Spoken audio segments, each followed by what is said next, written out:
சேர்ந்து பயணித்த விஜய் த்ரிஷா கூடியடிக்கும் திமுக நெட்டிசன்கள் நடந்தது என்ன வாங்க விரிவா பார்க்கலாம்.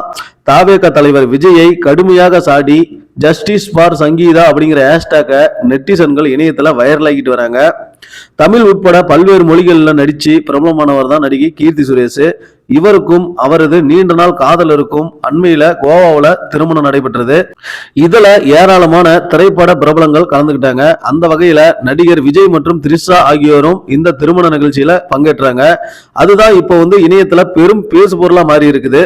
மேலும் ஜஸ்டிஸ் ஃபார் சங்கீதா அப்படிங்கிற ஹேஷ்டேக்கும் தேசிய அளவுல ட்ரெண்ட் ஆகிட்டு வருது. சரி, என்னதாம்பா அப்படி பிரச்சனை அப்படின்னு பார்த்தா, விஜய் த்ரிஷா தொடர்பான கிசுகிசுக்கள் பல ஆண்டுகளாகவே கோடம்பாக்கத்துல வலம் வந்தபடி இருக்குது. ஆனாலும் இதை பற்றி எங்குமே அவர்கள் வெளிப்படையா பேசியதே கிடையாது. கிசுகிசுகளை தொடர்ந்து அவர்கள் இருவரும் நீண்ட நாட்களாக திரைப்படங்கள்ல சேர்ந்து நடிப்பதையும் தவிர்த்து வந்தாங்க. இந்த நிலையில தான் லியோ படத்தின் மூலம் அந்த ஜோடி திரையில மீண்டும் இணைந்தது. அதை தொடர்ந்து அந்த படத்துல லிப்லா காட்சியெல்லாம் வச்சாங்க.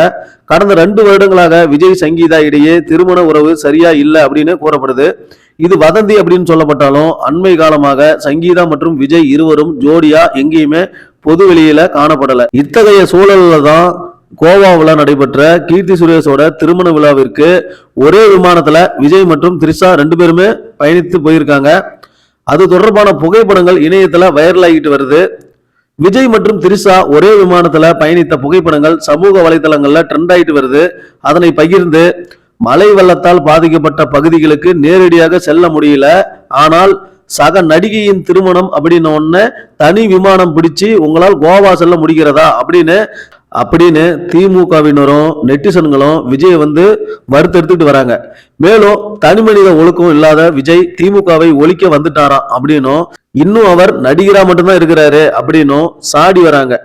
களத்துல இறங்க தயாராக இல்லாத அரசியல்வாதி நடிகர் தான் விஜய் எனவும் திமுகவினர் விமர்சித்துட்டு வராங்க. அரசியல்வாதி விஜய் என்பதை தாண்டி நடிகர் விஜயை தாக்க ஒரு பெரும் கூட்டம் சமூக வலைதளத்துல இருக்குது அப்படிங்கிறது எல்லாருக்குமே தெரியும். அந்த வகையில விஜய் மற்றும் த்ரிஷா சேர்ந்து பயணித்தது தொடர்பான புகைப்படங்களை பகிர்ந்து ஜஸ்டிஸ் ஃபார் சங்கீதா அப்படிங்கிற ஹேஷ்டேக்கையும் நெட்டிசன்கள் தேசிய அளவுல ட்ரெண்ட் ஆகிட்டு வராங்க. சிலர் மிகவும் மோசமான கருத்துக்களையும் பதிவிட்டு வராங்க. அதே நேரம் சேர்ந்து ஒரே விமானத்தில் பயணித்தது குற்றமா அப்படின்னு விஜய் ரசிகர்கள் மறுமுனையில மல்லு கட்டிட்டு வராங்க. விஜய் மற்றும் த்ரிஷா இடையேயான உறவு என்பது உண்மையா என எந்தவித ஆதாரபூர்வ தகவலும் கிடையாது. இந்த விவகாரம் சமூகத்துல எந்தவித பெரிய தாக்கத்தையும் ஏற்படுத்த போவதில்லை. ஒருவேளை அது உண்மையாக இருந்தாலும் விஜய் எனும் தனிநபரின் சினிமா மற்றும் அரசியல் வாழ்க்கையே பெரிதா பாதிக்கும். தனி மனித தாக்குதல் அப்படிங்கிறது யார் யாரை நோக்கி செய்தாலும் தவறுதான். அண்மையில் நடிகர் அஜித் வெளியிட்டு இருந்த அறிக்கையில கூட யாரையும் புண்படுத்தாமல் கடினமாக உழைத்து உங்கள் குடும்பத்தை கவனித்துக் கொள்ளுங்கள் அப்படின்னு குறிப்பிட்டிருந்தாரு. இது அஜித் ரசிகர்களுக்கு மட்டுமல்ல, ஒவ்வொரு தனிநபருக்குமே பொருந்தும் அப்படிங்கிறது உண்மை. விஜய் ரசிகர்களும் அஜித்தை மிகவும் தரமட்டமாக நிறைய பேசியிருக்காங்க. ஆனா அவங்களுக்கும் இது பொருந்தும் அப்படிங்கிறது உண்மையானது. இந்த வீடியோ உங்களுக்கு பிடிச்சிருந்தா வீடியோவை லைக் பண்ணுங்க, ஷேர் பண்ணுங்க. நன்றி, வணக்கம்.